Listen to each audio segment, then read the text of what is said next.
입니다. 네, 안녕하세요. 어떻게 연휴들 잘 보내고 계신가요? 오늘이 연휴 마지막 날입니다. 우리가 보통 이제 추석하면 민족 대이동 이 5글자를 썼습니다. 올해도 이제 귀성 또 귀향 뭐 이런 행렬이 이어지고 있는데요. 아무래도 이제 명절 풍경이 옛날 같지는 않아요.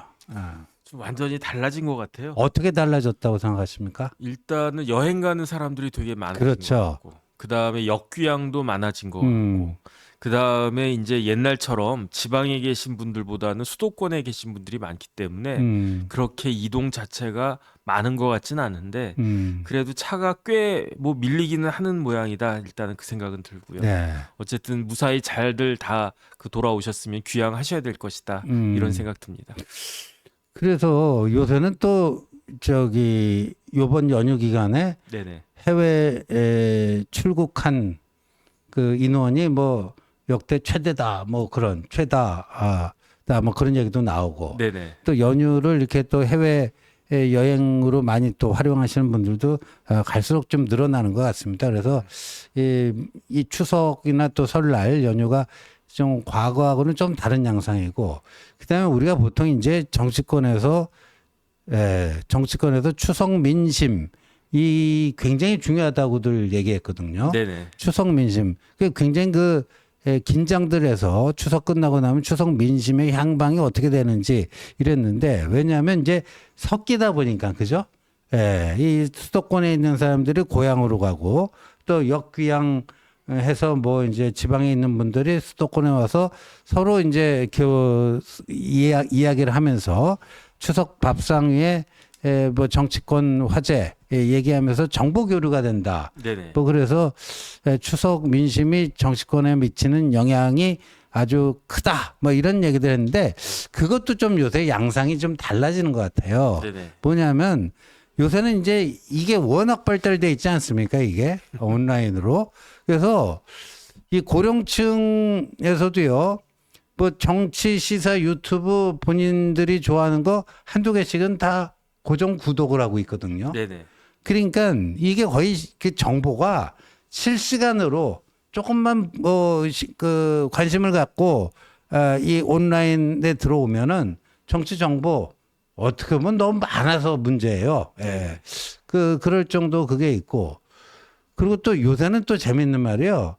이전에는 수도권에 있는 자식들이 귀향을 해서 나이 드신 부모님께 요새 뭐 정치판이 이렇게 돌아가고 누구는 어떻고 그런 얘기를 하면은 시골 부모님들은 그 얘기를 듣고 영향을 받았는데, 요새는 거꾸로랍니다. 네네. 이 자식들은 직장 생활하고 뭐 애들 키우느라고 뭐 이런 정치 시사 문제에 별로 이렇게 관심을 가질 그게 없었고, 어르신들은 이게 유튜브도 보시고 뭐 종편도 보시고 다 네네. 하시니까 오히려 가면 야 그거 이렇게 되는 거야 하고 그 어르신들이 다 가르쳐 준대요. 네네. 예. 그러니까 어르신들이 더 잘 아시는 거죠. 그 다음에 사실은 이제 신조 의원님 말씀하신 것처럼 믹스가 되는 거잖아요. 네. 경향이 믹스가 되고 또 만나면 노소가 또 믹스가 되는 거 아니겠습니까? 네. 그러니까 사람이 아무리 이제 핸드폰으로 비대면으로 봐도 이렇게 막상 페이스 투 페이스 대면으로 보면은 서로 간에 이야기하는 가운데 생각이 바뀌기도 하고 정보가 교정되기도 하고 수정되기도 하고, 그렇기 때문에 추석 민심이 굉장히 중요하다. 일단은 그런 생각들을 아직까지는 할 수밖에 없는 것 같고요. 그렇죠. 그러니까 이전만큼은 아니라고 하더라도 음. 그래도 이제 사람들 만나가지고 이야기하다 보면은 누구는 이런 생각을 갖다가 하는구나, 뭐 이런 것들이 보여지니까, 그렇기 때문에 이제 추석 연휴 끝난 다음에 여론이 어떻게 돌아가고 있는지 그 여론조사 결과가 굉장히 중요할 것이다. 저는 그런 생각 듭니다. 근데 이번 추석의 최대의 특징은요, 우리가 보통 그 한가위 그 인사할 때 뭐 넉넉하고 풍성한 한가위 되십시오 뭐 이런 정도의 인사들을 대개는 주고받지 않습니까? 네네. 근데 이번 추석은 좀 달랐어요. 네네. 뭐라고 그랬죠? 저는 이제 추석 인사 같은 거 막 보내지 않습니까? 뭐 저는 별로 이렇게 게을러 가지고 어떤 분들은 뭐 이렇게 잘 뭐 근사하게 만들어서 그거 사진 같이 만들어서 뿌려서 보내주시기도 하고 그러는데 예. 저는 이제 게으르고 또 재주도 없고 해가지고 그런 거 못 만들거든요. 예. 근데 그런 거 받으면 답장은 해야 되니까. 어. 그래서 옛날에는 즐거운 추석 되세요 이렇게 했는데 예. 한 글자가 더 붙었어요. 뭐죠? 즐겁고 안전한 추석 되십시오.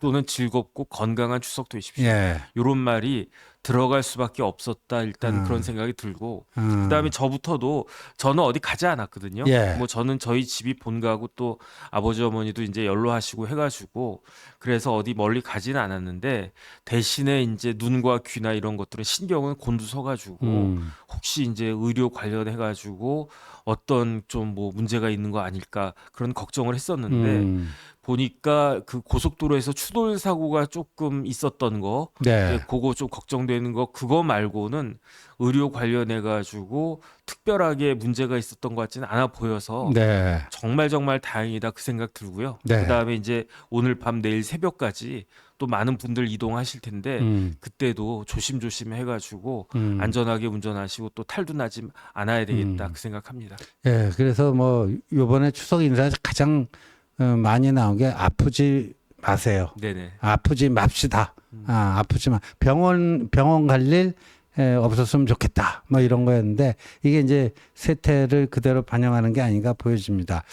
오늘 우리 정 법전님과요 세 가지 주제 가지고 좀 얘기해 볼까 합니다. 첫 번째는 뭐니 해도 또 추석 민심 무시할 수가 없고 꿈틀거리고 있는 것 같습니다. 네네. 이게 향후 이제 전국에 어떤 파장을 미칠지 꿈틀거리는 추석 민심 어디로 가나 뭐 이런 주제를 가지고 한번 얘기해 보고요. 두 번째는 이제 이재명과 문재인의 이른바 명문 방탄 동맹 일시적으로는 이게 성사가 된 것 같습니다. 무슨 뭐 대책위원회도 만들어지고요. 근데 이게 결국 그 종착역은 무엇일까? 각각 지금은 이제 동상이몽이다. 뭐 5월 동주다. 뭐 여러 가지 표현이 나오고 있습니다. 그런데 이 명문 방탄 동맹 최후의 모습, 종착역은 어디일 것인가? 뭐 그 얘기 좀 살펴보고요. 세 번째는 지난주 목요일이었네요. 도이치모터스 주가 조작 항소심 결과가 나왔는데 그럼 그 이후 검찰 수사는 어떻게 될지 우리 또 정법전 전문가로부터 또 고견을 듣도록 하겠습니다. 자, 여러분들 보시면서요. 좋아요 많이 눌러주시고 또 많은 응원 부탁드립니다. 자,